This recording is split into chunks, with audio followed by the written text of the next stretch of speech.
Here's to the finest crew in Starfleet. When it comes to my crew, you won't get any argument from me. This is a parody. Paramount owns the song.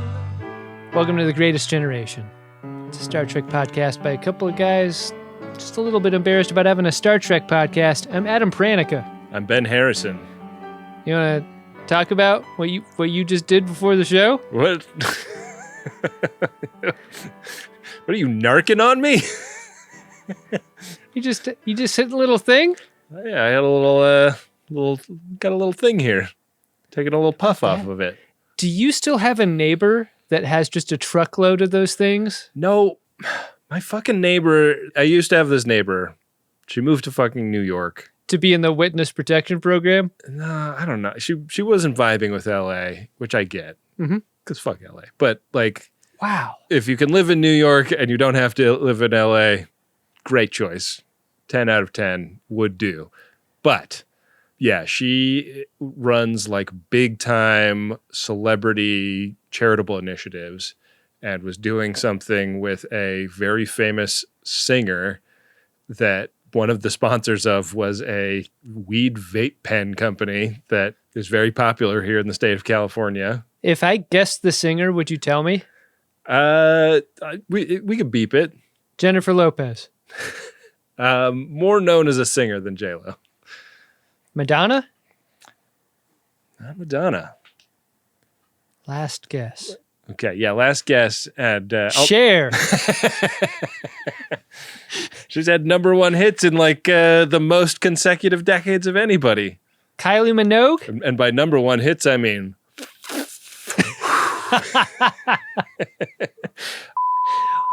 was the correct answer. Oh, interesting.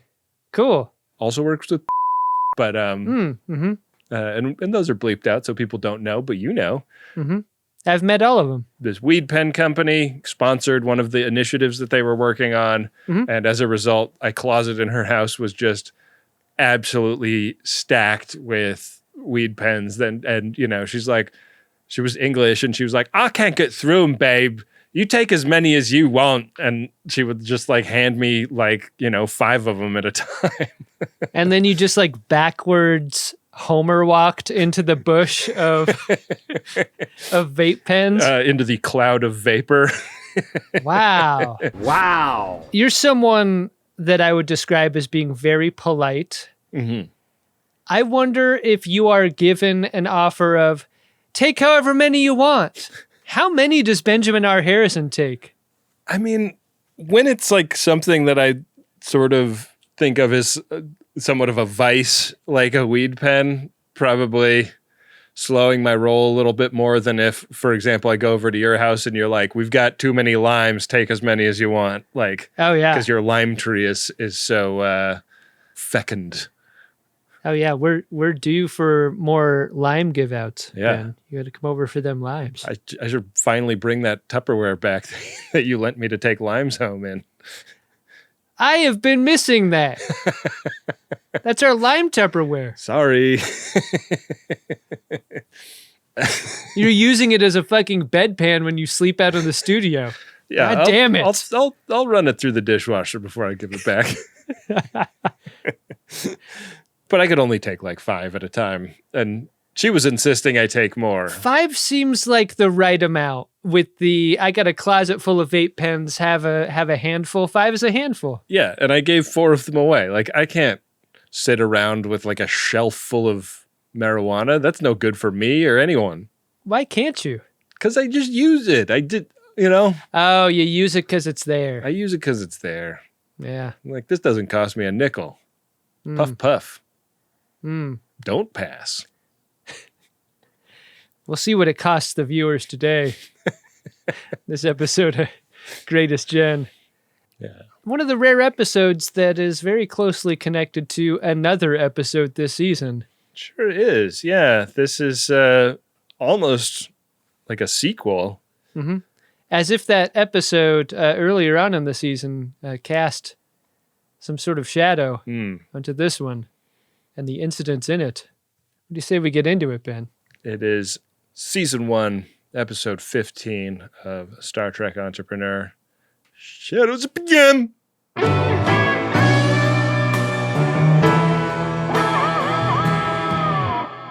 Let me ask you off the top. Do you like Admiral Forrest?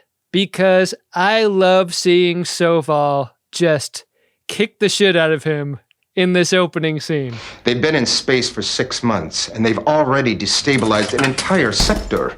I also love that Admiral Forrest gives as good as he gets. He's like, kind of not our fault, guys. You're the ones building the surveillance installation under your reputedly very holy site. I am definitely not saying that Soval is right here, but I am saying I like seeing Admiral Forrest pushed around a bit. Mm-hmm. It does not seem fair, though, because what's happening here is the Vulcans are blaming Archer and the Enterprise for the whole Pajem incident. And if they had maybe been a little more forthcoming with the whole, we have a secret spy operation happening on Pajem, maybe this whole thing could have been avoided. Right. Like, you can see where the Vulcans are coming from. It does sort of seem like, though they can't show it, they're like super humiliated that this happened. We don't even know what happened yet. That's another thing I like about this scene, is it sort of implying like that this is about what happened in the previous episode regarding Pajem. Yeah. The thing that is comical in this scene to me is the way they talk about Archer. He's the best there is. But he's a loose cannon. He just can't be controlled. He's violent and aggressive and so forth. I'm like, Captain Archer is like a beige on beige captain. Just like totally not objectionable, totally not fly off the handle. Shouldn't be in trouble. He's kind of a golden retriever, though, right? Like he's like very enthusiastic. Like he wants to hump the leg of every species he meets. Very distasteful to the Vulcans. And this is a pretty significant diplomatic FU, right? When he's like, I've been recalled to Vulcan, and also like joint fleet operations are suspended, which I feel like we don't really know what the contours of that are, like how fucked the humans are without Vulcan fleet support, but it sounds bad, you know? It does. It sounds like Admiral Forrest's hands are tied here, and he's going to blow in a call to Archer. We don't get to hear this phone call because after the theme, we're in the captain's mess with Archer and Trip Tucker. Does it seem to you like Trip Tucker is permanent dining companion for the captain, such as he does not need to eat in the mess hall anymore with those people? Is that just a rank thing? Is it like because he is the second highest pipped human aboard? Like it seems like it's kind of him and T'Pol and like somebody if they get a nice tap on the shoulder. But like Malcolm Reed isn't in there all the time. This may be obvious, and I may come off as an idiot here for even suggesting it, but could Trip Tucker eat in the captain's mess by himself if he wanted to? Oh, yeah, I guess. Or must you be escorted by the captain? Right. Like, does his medallion status grant him access? I mean, like, there's like officers' messes on Navy ships, right? Mm-hmm. But then, like, presumably there's like an even better mess that's just captain and whoever the captain suffers to be there with him. I know. The idea that it just keeps getting better, like, there is a version that's the ultimate captain's mess. Yeah. Not even the captain can go in there. I was talking to John Hodgman one time. We bumped into each other on a plane, and he was in first class and I was not. And we were like walking together off the jet bridge, and he was like, when I got to LAX, because I was like in Delta 1 or whatever, he wasn't even in first class, he was in Delta 1. And that meant there was like a whole other entrance of the airport just for him. And it was like a marble hallway and like people carrying your bags and you don't have to tip them and stuff. I was there on day one. I was there on the first morning that happened. Wow. I don't know what or how I was there. I somehow was in possession of a Delta 1 ticket and I was going somewhere domestically. And I went in there on the very first morning and they were like, hey, we just opened. Welcome. And it was a bunch of really well-meaning people who were super nice that were like, hey, here, take this absolutely gleaming TSA tray and put your things in it.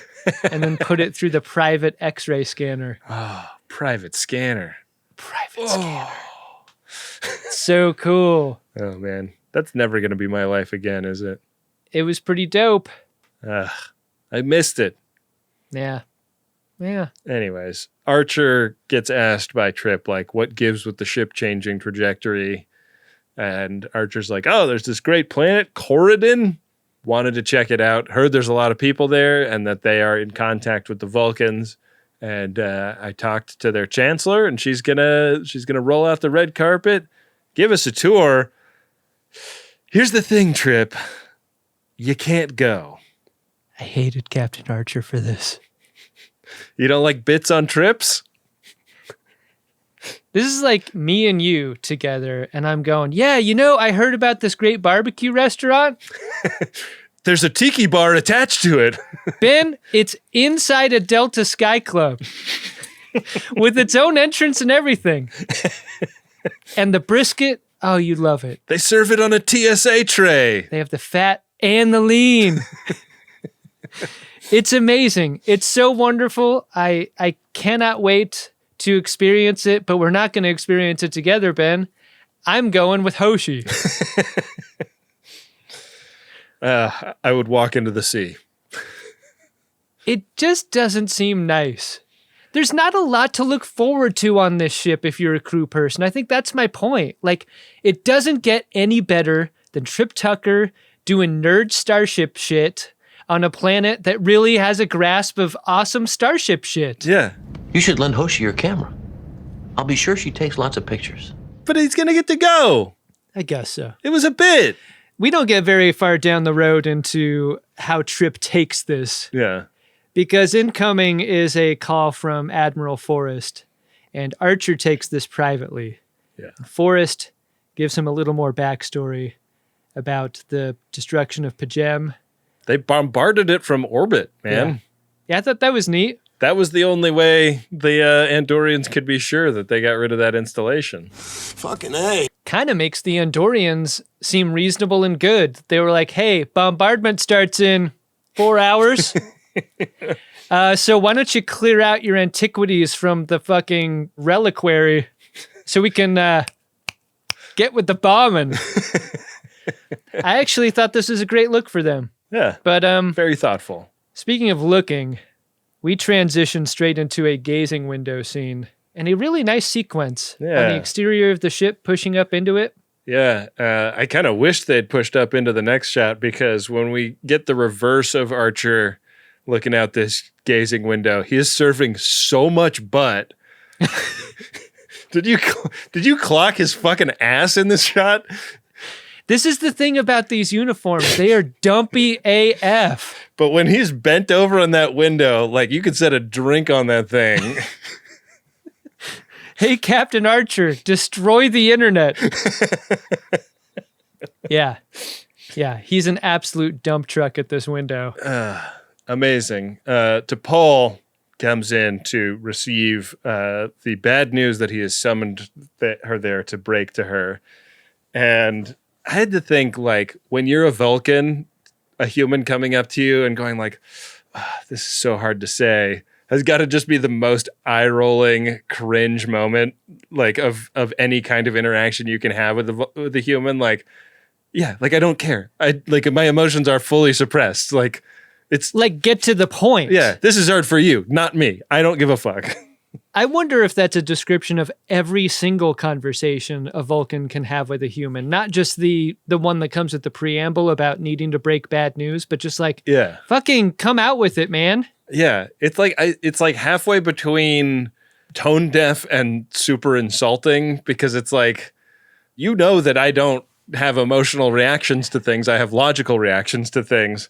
And also, like, you're insulting me by, like, implying that I'm as fraught as you are when it comes to stuff.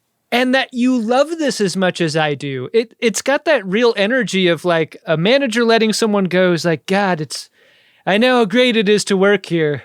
Yeah. I mean, I see it all the time. People tell me they love me. They love working for me. Don't be sad. This is going to be great for the team. Or like the worst possible version of a breakup where you're like, hey, I'm sorry, this just isn't working out. And I know I'm great to be with and very sexually skilled. But I got to let you down easy, babe. Yeah. Here's a banker's box full of your shit. It's a weird projection. The energy to this scene just feels a little off. And he feels possessive of her too. That's another part of it, right? Like she is a part of his crew. Well, yeah. I mean, he's feeling defensive and like wanting to, we learn more about this later, but like basically the way he's interpreting this is that all of the shittiness from their encounter at the Andorian incident is falling on her because the humans aren't going to punish him for it because it wasn't a fuck up from the humans' standpoint. So like the fact that she isn't expressing any grief or indignation at all is like extremely bothersome to him. And he's like, well, we're going to fight this tooth and nail. And she's like, why? Not just because she's a Vulcan. I think I would be saying this if she were anyone, but like I think the moment a person recognizes that they are just a cog in a machine to create wealth that goes only upwards or whatever, that is a very freeing realization. Mm-hmm. In a Star Trek universe, what she is a cog in a political and cultural machine, you know? Totally. Fair use all day long. Archer bumps into Trip in the hallway and really does tell him he's off the away team this time. This is why you don't do bits on trips. He's got bitlash. Yeah, it would have been much more fun if Trip was like, come on, don't bullshit a bullshitter. You already tried that once, He should have taken this all the way to the entrance of the shuttle pod. Like, I know. putting on his boots, packing his bag. It is kind of fun to see, like, who starts rumors on the starship, though. Like, when Archer explains to Trip why he wants to take T'Pol instead, it's like suddenly the whole fucking ship knows. Yeah. Because Phlox is visiting T'Pol in the mess to try to do his own kind of pep talk. Like, I also think this is fucking bullshit, and I think that the Vulcans are wrong about this. Well, it's interesting that in Dr. Phlox's mind, this can only be a promotion. Yeah. Like, of course T'Pol has done a great job. I've got stories about how great she's been. She tolerated humans for like 6 months. Yeah, she set the record. Yeah. What happened was you left T'Pol alone long enough. She decided to go for the record. Because, Ben, every Vulcan has a record. Every Vulcan has gone for the record. Yeah. Yeah, and at a certain point, it's like not even fun. It's just a point of pride for that Vulcan. Pride is a human indulgence. Because they don't feel things the same way as humans do. Well, especially after that long, Yeah. The outshot is, be on the lookout for that surprise goodbye party that the crew's planning for you. Get ready to be surprised and thrilled. She does not seem to welcome this prospect at all. So she and the captain are on their way down to the surface in the shuttle pod, and he's explaining like, oh yeah, just like wanted to spend some QT with you before you have to go. And she's like, I have tons of stuff that I need to be getting done. Like, I wish you'd like asked me about this scene if I was into it before you fucking stuffed me into a tin can with you. The fucking hubris of Archer being like, yeah, and, one last mission, just you and me. That's a gift, right? That's a gift from me to you. Yeah. Isn't that nice? They don't really get to analyze this too much further because a banger gets dropped on the shuttle. They're getting shot at, and they're ordered to like pull over basically by this ship that doesn't identify itself. And rather than comply with like what I was assuming at this point was like the port police or something of this planet, they fucking dogfight this guy. Bring the plasma weapons online. Ready. Fire. Love it. Love this little, it looks like an airplane out there. Yeah. Love this little guy. Dog fighting it. And the shuttle pod is hit bad enough to trigger an elliptical edit.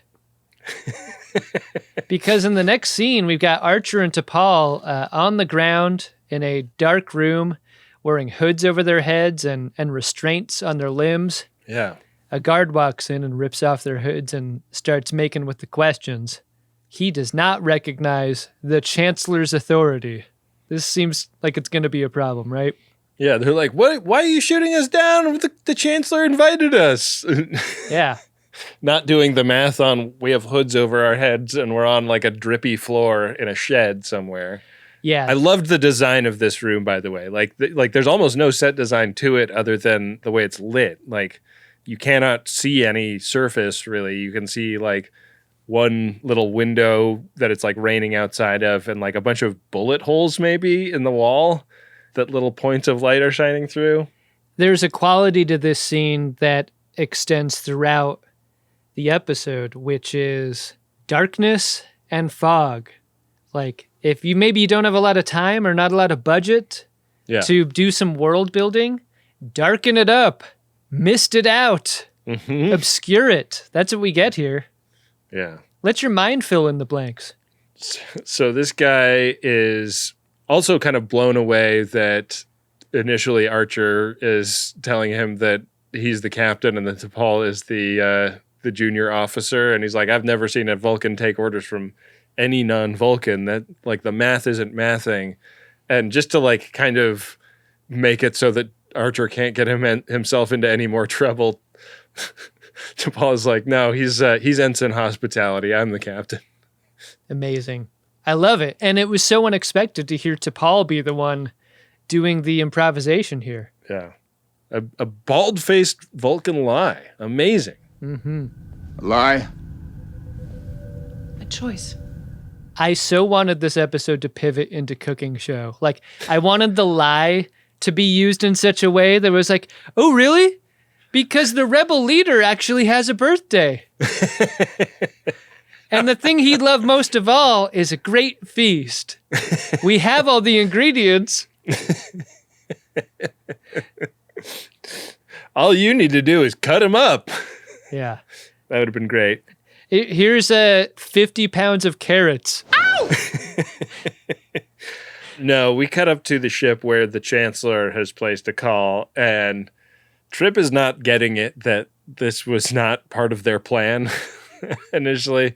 She's like, yeah, no, these are rebels, not us, and we don't know where they went down. And he's like, well, why didn't you tell us that you were having like a civil war? And she's like, we're not. There's just like a couple of little rebels. There's not really much of them. You couldn't really call it a war. This Chancellor has the extremely irritating affect of the whoever it is that records that your call is extremely important to us message on a customer service line. Yeah. Yeah. Because Trip is like, don't tell me that things are okay and I'm extremely important with my concerns. Like, this is pretty fucked up and you should have told us that there was a chance of this. She was very funny. She's like, yeah, like, so good news is they're probably alive. Bad news is probably they're going to ask you to pay for them. We ask that you do not, so as to discourage future hostage taking. And they get off the phone and Trip is like, fuck that, we're scanning for them. We're scanning for life forms. Where are you? And on the surface, Archer and T'Pol work on a series of trust exercises where they're tied together back to back and they begin by sitting on the ground, but they got to stand up together. Yeah. Seems like these guys might have been late to the last company picnic because they don't have a lot of reps doing this. They keep falling over and bonking. This is an extremely uncomfortable configuration for bathroom stuff, I thought. Oh, yeah. The urgency to get out of this, I think, is pretty heightened when you consider that. They're like tied together back to back, and they come up with the idea if they can shimmy around and face each other, they can untie each other's bonds. And I got to tell you a story. Hubba hubba. I was hanging out with an old friend from college in Seattle who I hadn't seen in many years. And in the course of the "how have you been over the last decade" conversation, he said he'd had some very terrible back pain and back troubles that necessitated surgery. Wow. And the story he told was his back acting up so bad and him being so unable to move that he could not sit. So he had to basically stand sleep. What? And you know where my mind went. How did you use the bathroom? The number 2 bathroom. Yeah. He said, I had to stand with 1 foot on the toilet and 1 foot on the tub and drop it from height. This is how painful the back situation was. He could not sit at all. He had to shit standing up. Did you know that was even possible? What about the splash? He had to pull his cheeks apart and shit standing up. And then how does he clean up the splash if he can't, like, bend over? And why is the carpet all wet, Todd? I don't know. Does he have, like, a mop and a bucket at all times? You know how there are only a certain amount of questions that you can ask in a situation with someone you haven't seen in quite some time and are still trying to feel out how close you could be with them to get that kind of information? I ran out of question runway. I admire your restraint because I can imagine as a person with such a keen interest in what goes on in there, you would be just brimming with questions. Can you imagine dropping one from like 3 feet up? That's the dream, isn't it? I wasn't going to give this guy advice because I haven't been in this situation. But you got to use the tub, right? That way you're just going in with tongs a little later. Tong it in the turlet.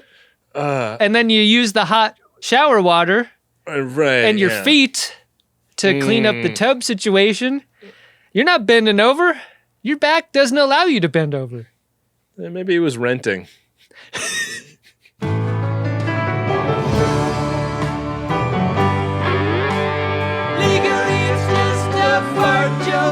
Don't get a boner, Archer. Yeah. Now that you're facing forwards.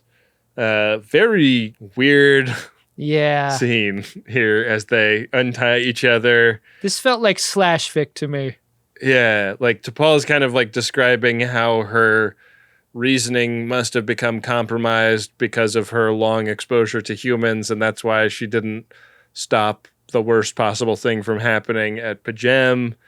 And they are kind of getting into like their very different understandings of what happened there when they tumble over and she falls boobs first onto Archer's face. And then she just kind of has to turn around and face the other way in a sort of 69 configuration to get the rest of the restraints off. Like, come on, guys.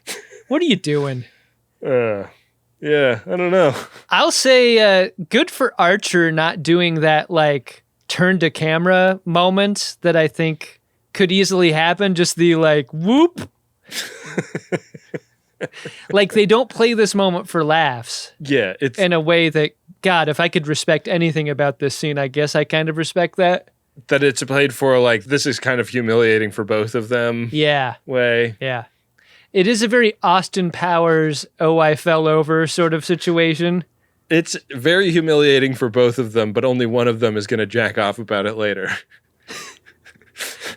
Hey, hold on. T'Pol might need a little extra to go for the record.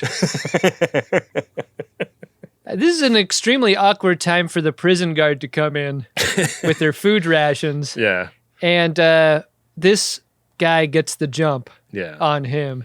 It appears as though Archer does the sort of yoga shoulder stand kick situation. Yeah. That I don't remember seeing on TV before. That's pretty fun. Yeah, just plow kick. Yeah.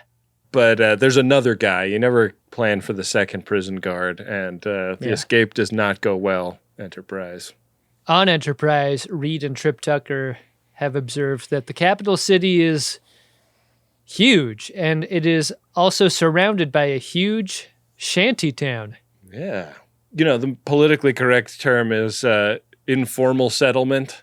But yeah, Trip is very, he really dunks on the like socioeconomic development of the people of this planet. He's like, wow, this really sucks for a lot of them. And they start scanning and they're kind of like thinking that the shuttle is down in this donut of poverty that surrounds the capital city. We're talking about a plain cake donut, unfrosted. When we talk about the donut of poverty, what's the plainest fucking donut there is? I guess like the plainest donut to me is glazed, like raised donut though. Can you even get a raised donut with nothing on it that's just unglazed? You can get like the sugar coated one and then like kind of brush the sugar off. Yeah, I guess so. What kind of monster does that? I don't know. What are you even doing in a donut shop? I don't know. I don't know why anybody's in a donut shop. They're not that good. Rita's riding pretty hard for sending down a search and rescue team at this moment. Yeah, and they are kind of talking about that when a call blows in from voice only, and Trip gets on the line with the hostage taker, and he says, like, we have your captain and her little buddy or whatever. And I was like completely blown away at how badly they did the math of what this meant. Yeah. They call the captain her. Are we sure they've got the right hostages? I think it would have been fine for them to just be like, T'Pol must be claiming to be the captain due to the political arrangement between the Vulcans and these people. Yeah, because the leader of the dissidents just goes on and on about how women can be captains too, you know. It's not unusual for us in the rebel compound. We also get a message at this point from a Vulcan ship that's on its way. The Navarre. I thought that was kind of cool. About that. Is that like what they wind up naming the planet after? Spoiler alert in Discovery? I mean, it must go on to do adventures way cooler than the one depicted in this episode. Like, it's, I gotta believe, has hundreds of years of distinguishing achievements under its belt. Yeah, this is just a side quest. Not really worth writing anything down about. But the Vulcan captain is on camera with Trip Tucker, and Trip is like, oh yeah, like, sorry, we can't get you to Paul right now. Kidnapped. And the guy's like, I'm sure. He thinks they're holding out on him. Trip Tucker has to believe this guy because it's Gregory Itzin. Again. And when you've got a great character actor like Gregory Itzin, he brings a certain gravitas to the scene and the moment. A certain gravitas that allows his character to hang right up on Trip Tucker like the first guy. This is 2 hang-ups for Trip in one episode. Killer. Which I think could be considered a record of its own. Yeah. It's so galling to be hung up on. So utterly galling. Yeah. It's fun to be the hang-upper, I gotta say. The few times I've done it. I cannot imagine being the hang-upper. I cannot imagine it at all. You gotta do it instead of saying the thing that you will regret later. Sometimes you just need to do it. Like I said, I'm very inhibited. I'm not worried about saying something I'll regret later.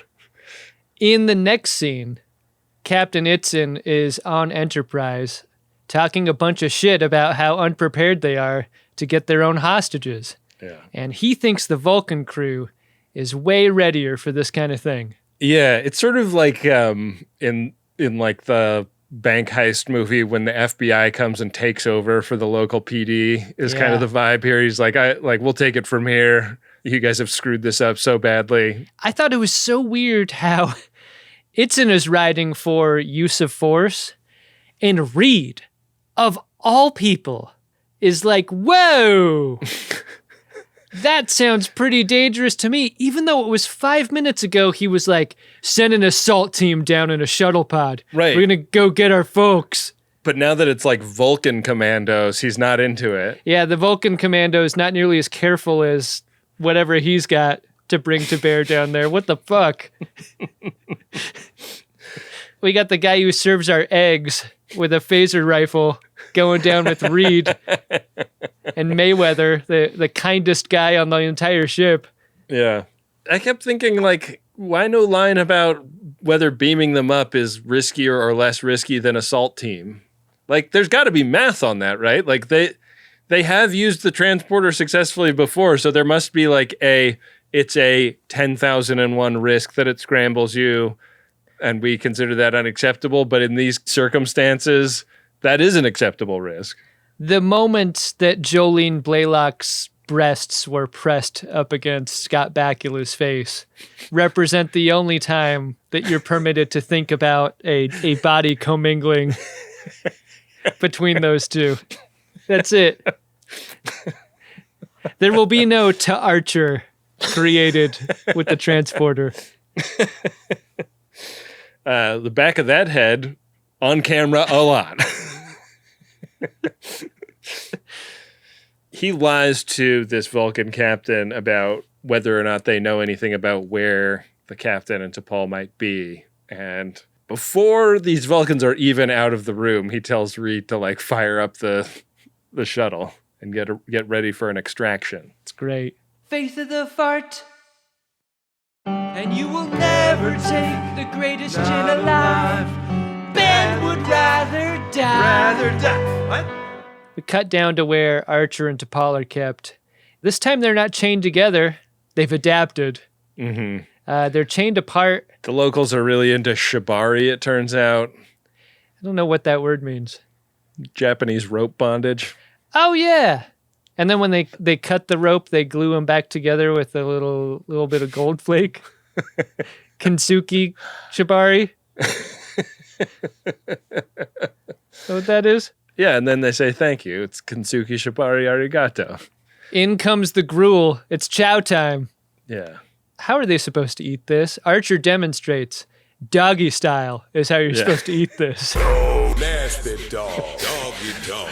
I love that Bakula was down for this. Like, yeah, I'll roll around on the dusty floor licking gruel out of a bowl for the character. That is such a great call, Ben. This is so thankless. There's, like, in the time of memification of every fucking TV show and movie that we have watched for the last 10 years and will watch forever. Like, This is a moment that would be screen grabbed with an impact font. Bay got me like. Yeah. And it's just him. Yeah. T'Pol just uses a finger, which I'm not sure is much better. Yeah. But she's got like a little, her manicure is kind of long. So there's like some good scooping action on that fingernail. She's got that long pinky oatmeal shovel. She's got. Yeah. She's doing gruel bumps. Yeah. Archer finds an air tag in his meal. Why didn't he eat this? I wanted so bad for him to be like going to town on the oats and then to hear the sound of him attempting to chew on this hard thing.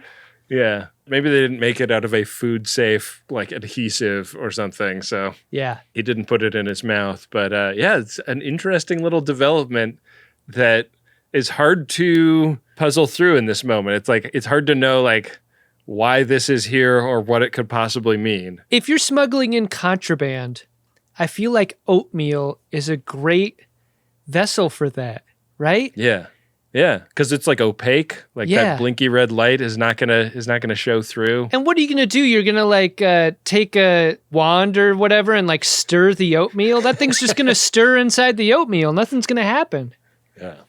I'll pick that up. Yeah. So yeah, the Vulcans call the entrepreneur, and now not even Trip is there. Hoshi is the one that picks up the phone, and Captain Itzin is fucking pissed. He's like, I wanted to talk to your captain.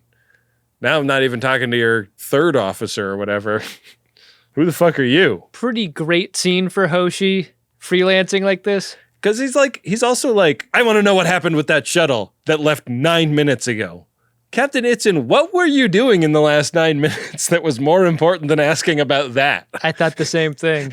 Like, we cut over to the Navarre where Captain Itzin is like watching the view screen of the shuttle happen, and then just 9 minutes of stroking his chin, thinking. He squeezes one off because he's going for the record today. Yeah. This scene represents why you hire Itzin, though. Like, he is uniquely able to be this sort of perturbed.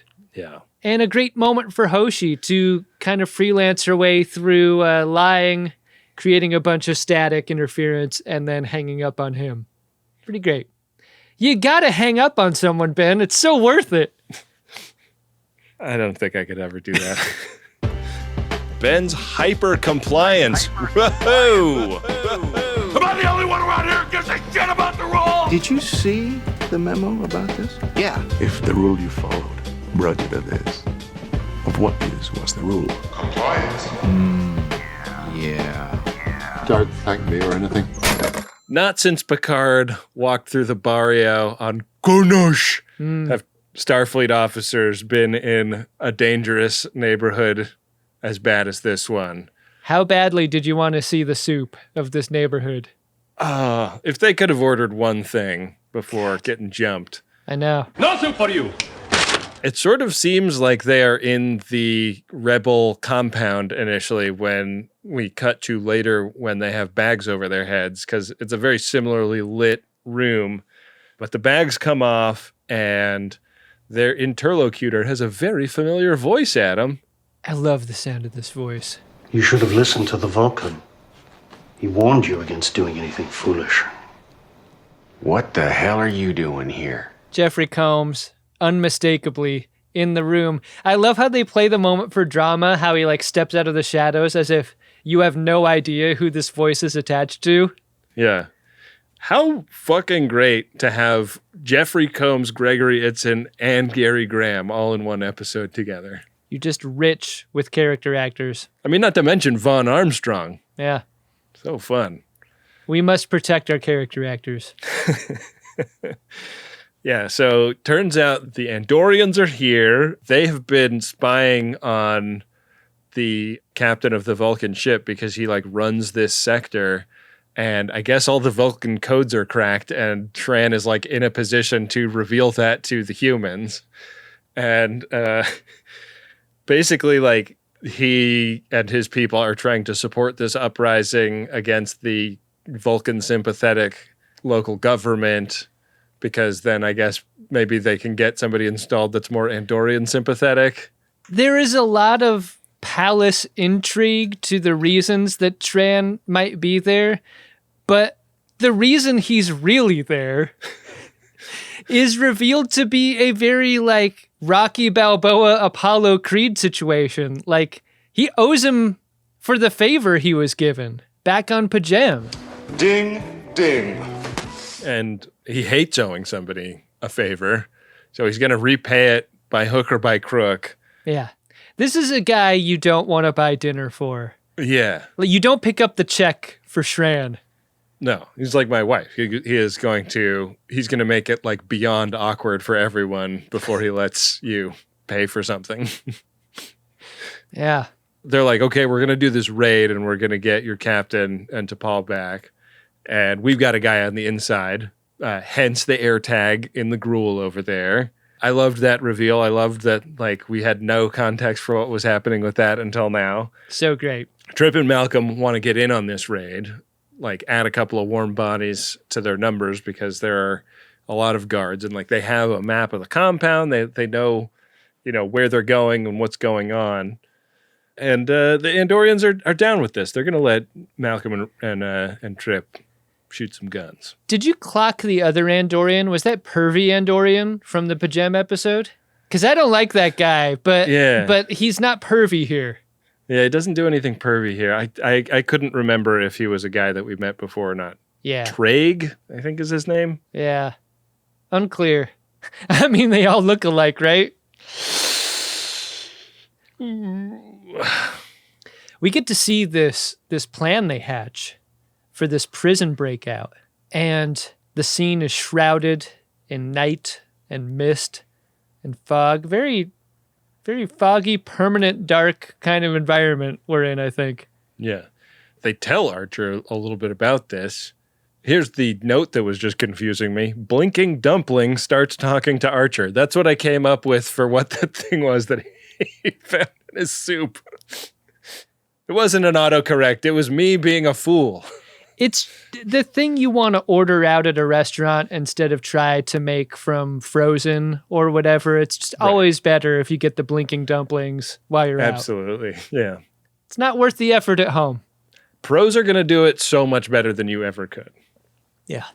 So Trip tells them, like, here's the plan. We're going to be coming in. You guys got to get yourselves out of there. You're 20 meters from the entrance or whatever.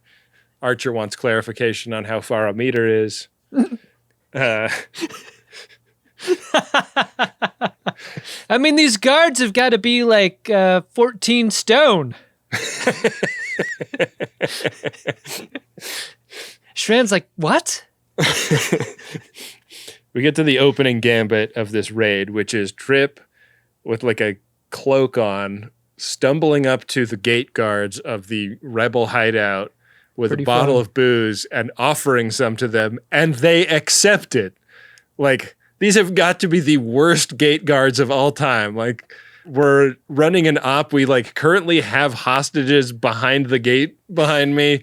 We're keeping our head on a swivel for the government. Hey, this guy just came over and offered me this alien of a kind I've never heard of, just offered me a swig of booze. I'm for sure down to clown. Like, let me get some of that. You know why this scene works? It's because they don't describe it beforehand. Because if they were in the back talking about, okay, so Trip, we don't have this yet, but we're going to find a bottle of booze for Trip to have. And he's going to stagger through to the gate area acting all drunk. And he's going to offer this bottle to the guards. And you know they're going to drink it. If you hear that described as a plan, you don't believe it at all. Yeah. You can't believe it. Plan is terrible. But when you see it on screen, for some reason, it shouldn't be plausible, but it is. They sell it. Yeah.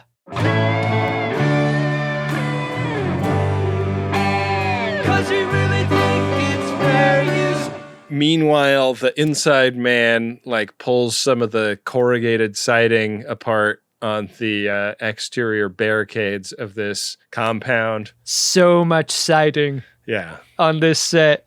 I was taking notes. Part of our renovation that we want to do involves a little corrugated siding. And I was like, looks nice. You know, that stuff is a pain in the ass to cut, in my experience. I'm not cutting it, baby. Good. That's what I'm saying. Keep it that way.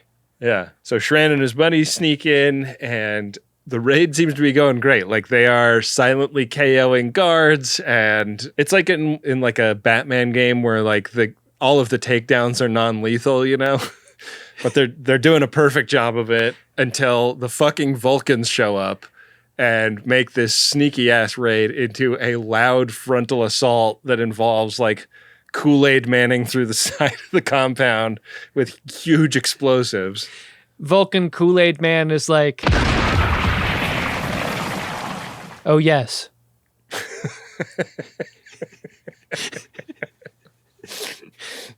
Oh yes.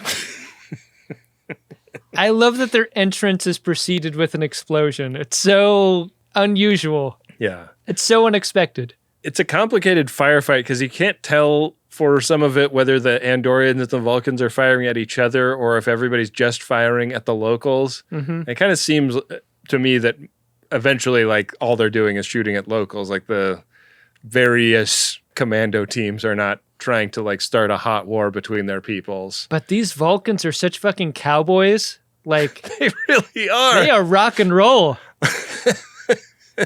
I was impressed. They had to get it on. Yeah.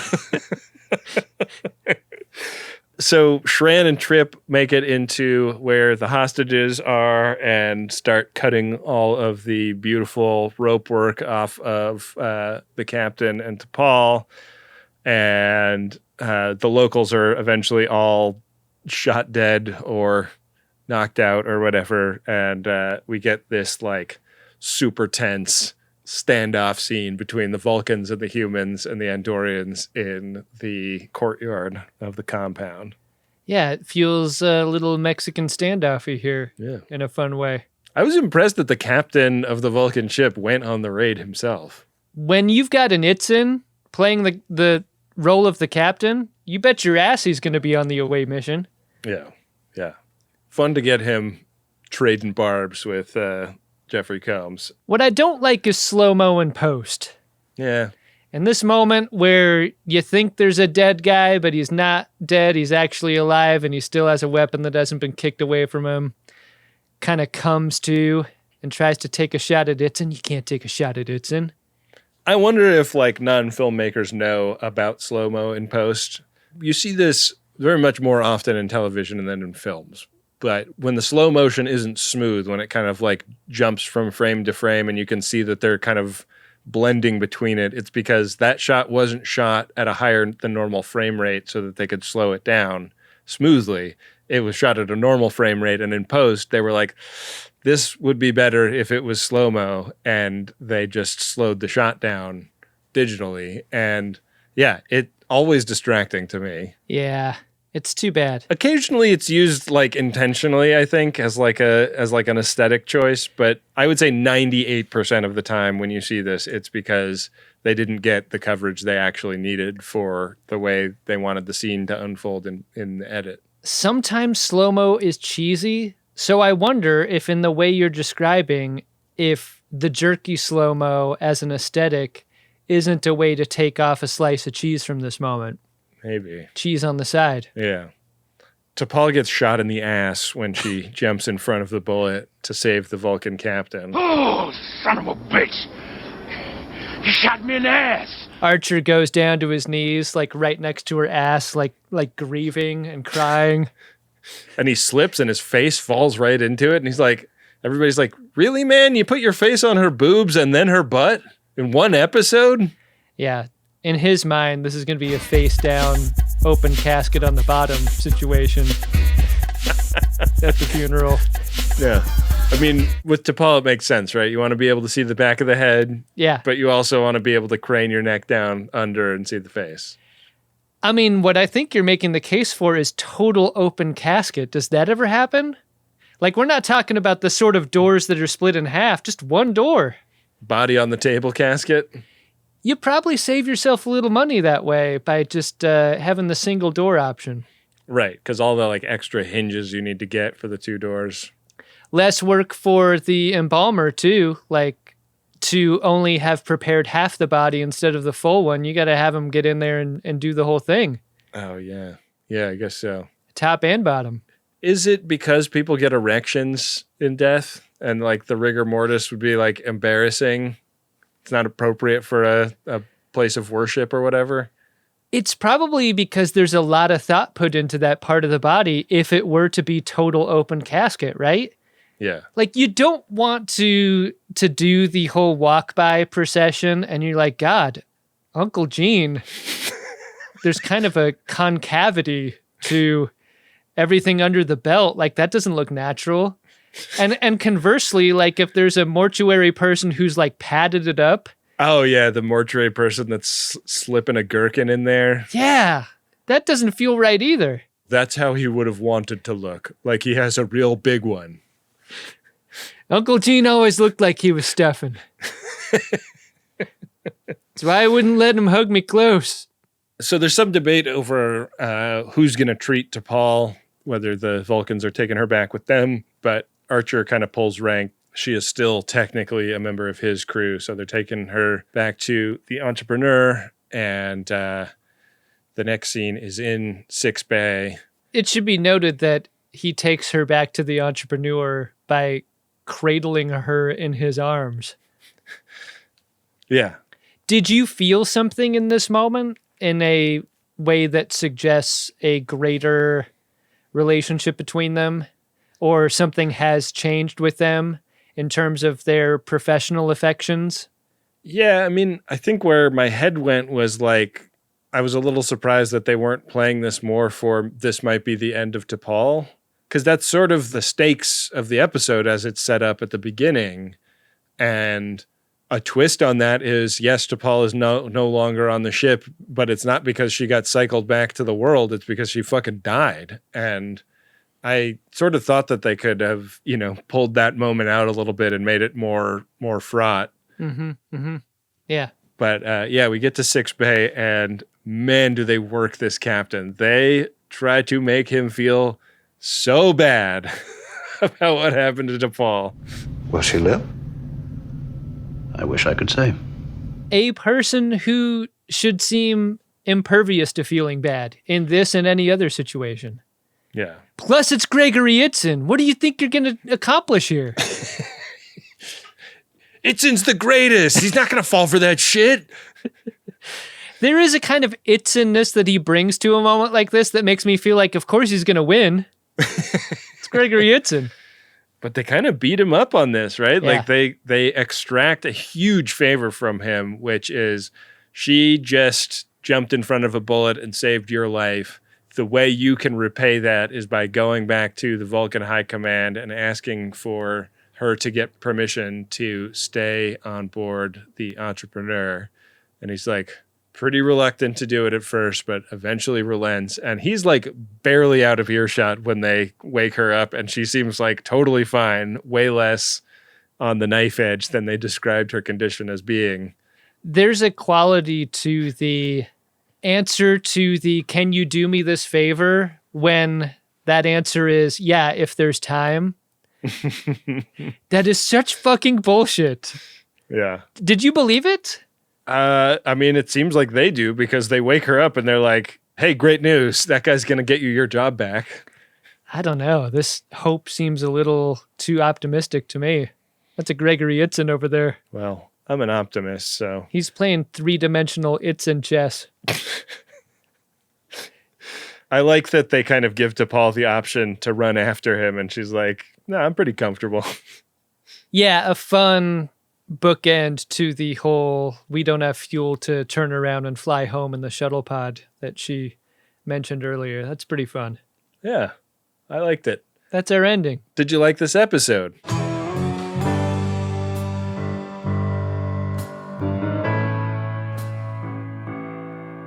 I wonder if they thought at all about T'Pol taking the bullet for Archer and what that would have meant. Like, I know it's useful for the story if she takes it for Itzin, because it's instrumental in keeping her aboard the ship. Right. But I think I'm more interested in her relationship to Archer and that possibly changing. Right. And I think when it's done like this, there are fewer effects to that end in a way that made me wonder.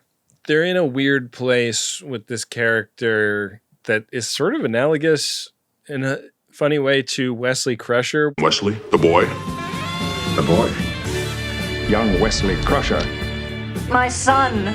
Where Wesley was like written as being so ambitious that eventually it became silly that they still had him on the ship, and he was constantly like taking the exam to get into Starfleet Academy and like not getting in for some like stupid ass technical reason. Well, I mean, Malden was a much better student than he was. Yeah. But the like will they won't they of writing T'Pol off the show, I feel like they need to like hopefully treat this as like the last time that's a serious possibility. As you say, I think there's such an interesting quality to the first season of a show or a last season of a show, and having the option of that on the table.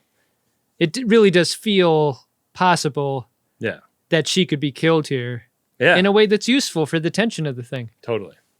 Yeah, I thought it was a really good episode, and I love a prison raid, and I don't know if they showed Jeffrey Combs's credit, but I certainly missed it if they did. So it was like a great surprise when he showed up in the middle of the episode. I love food that is real, that's getting eaten and manipulated. I love that on Star Trek. Yeah. That food eating scene was great. Yeah. I love seeing food messed with. I love seeing oatmeal eaten with a face, just like I love seeing a birthday cake being sat on and farted on. These are the two things I like. Call me crazy. Call me a pervert. Have I got a website for you, Adam? Is it MaximumFun.org/Jumbotron, Ben? Because we got to go check our Priority 1 messages. Yeah, that's what I meant. Priority 1 message from Starfleet coming in on secured channel. Need a supplemental income. Supplemental income? Supplemental. Supplemental. Yeah, it's extra. The interest alone could be enough to buy this ship. We got a promotional Priority 1 message here, Ben. It's from Kevin Miller, and here is their message. How many friends of DeSoto are going to buy a coffee table book about Texas county courthouses? Probably not $200 worth, but I'm overdue to show my love to Adam and Ben, and I might as well promote my weird project in the process. The 90 prettiest county courthouses in Texas and the 10 ugliest is the unwieldy title of my book that takes an irreverent look at the historic fortresses of justice around the Lone Star State. It's the perfect gift for your weird aunt who lives in Fort Worth. Now, I'm just a simple country lawyer, but I'm detecting a reference to a certain style of a gentleman's club in the title of this oeuvre. Just incredible. I want this book, Ben. I know you want this book. Yeah. FODs can get this book at courthousebook.com. Wow. And just to make this P1 worth everyone's time, Wendy, please play my favorite drop, which is Jazz Horse. Tell me you love jazz.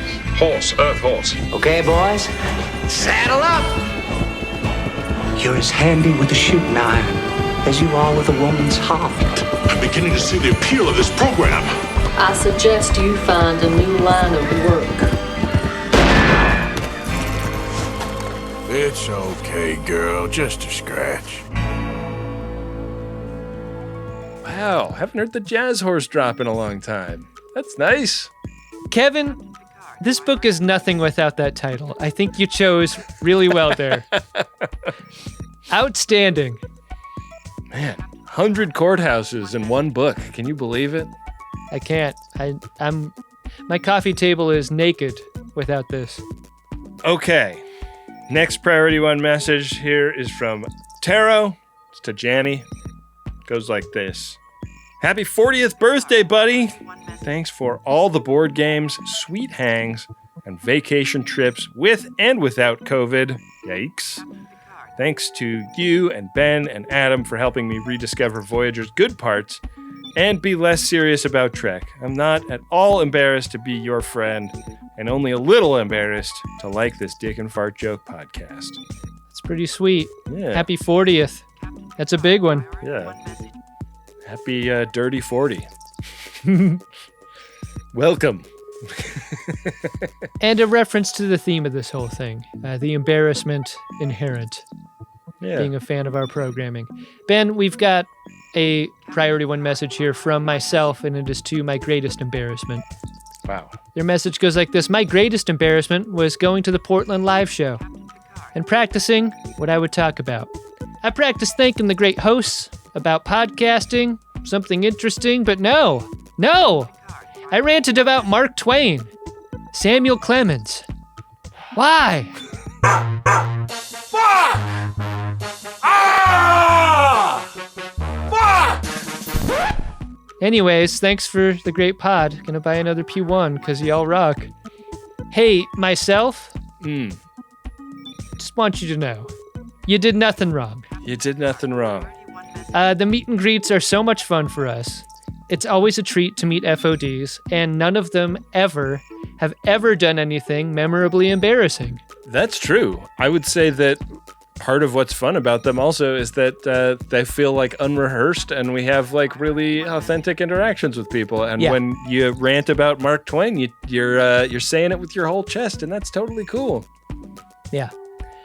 If you've got a message for us to read, you should take it on over to the best sitting on a cake and farting in it website that there is. That's MaximumFun.org/Jumbotron, where you enter a couple of words in there. Those then come out of our mouths. And check it out. We're selling books. We're giving you the greatest gen bump. What could be better? Flying off the shelves. Courthousebook.com. P1s help support the production of Greatest Gen and Greatest Trek. Get your P1 today for either show. Hey, Adam. What's that, Ben? Did you find yourself a drunk Shimoda? Incredible. Drunk Shimoda! I think there's a moment in every director's life when he's got to tell an actor to do a thing and pretend that they believe that this is the right creative choice for the show.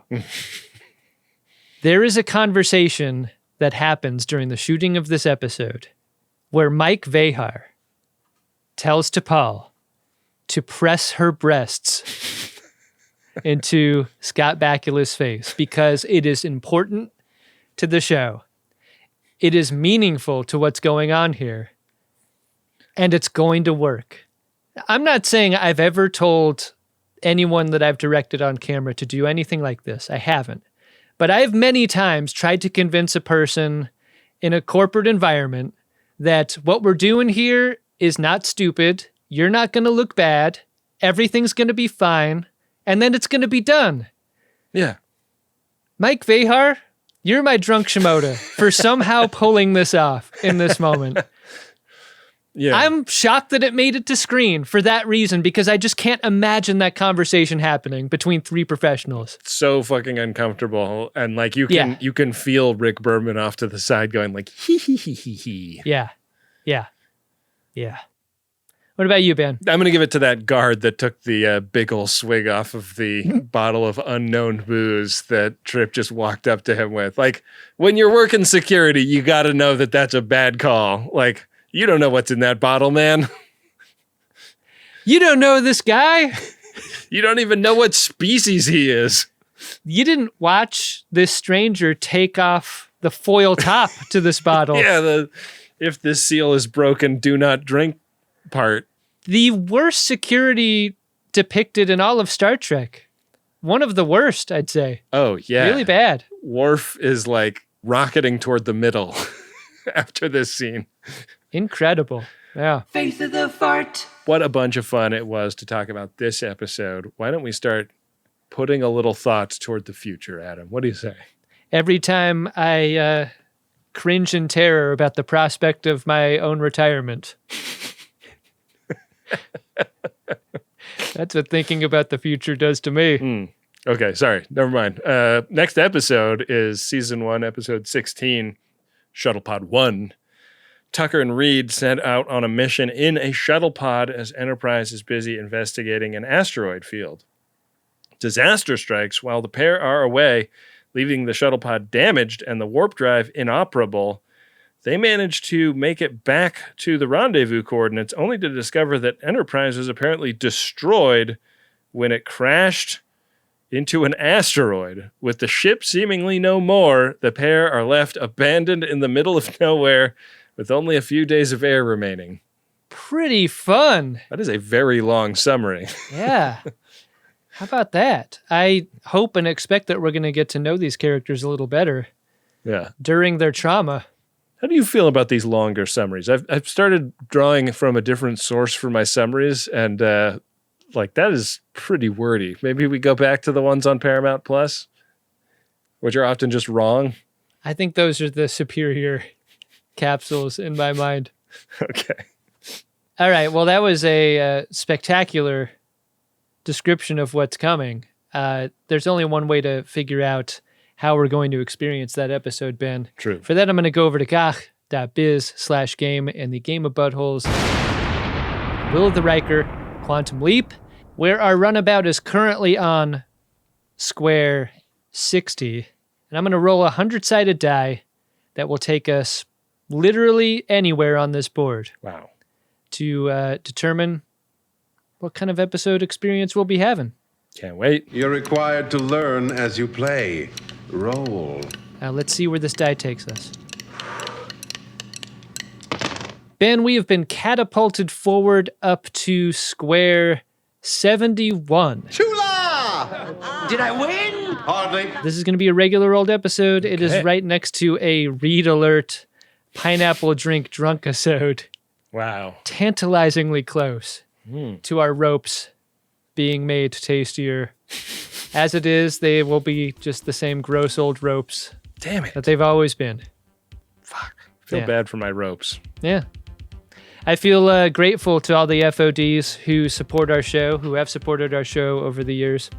Indeed. We got to get Wendy and Rob Adler and Bill Tilley paid. You should know that support for the show goes towards making sure that they're made whole for all their great contributions to the show.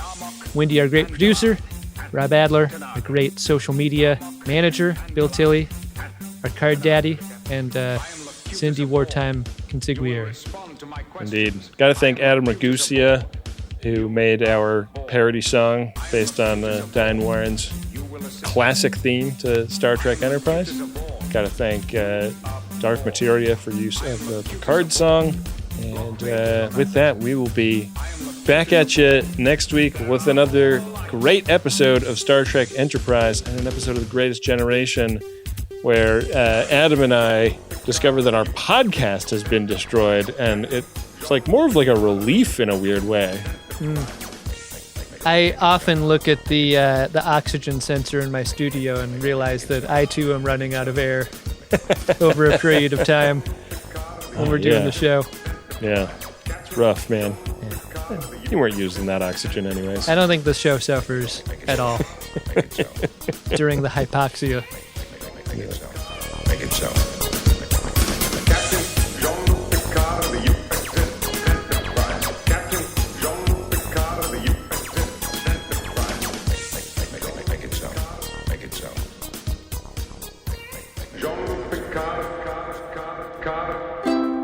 Maximum Fun, a worker-owned network of artist-owned shows, supported directly by you.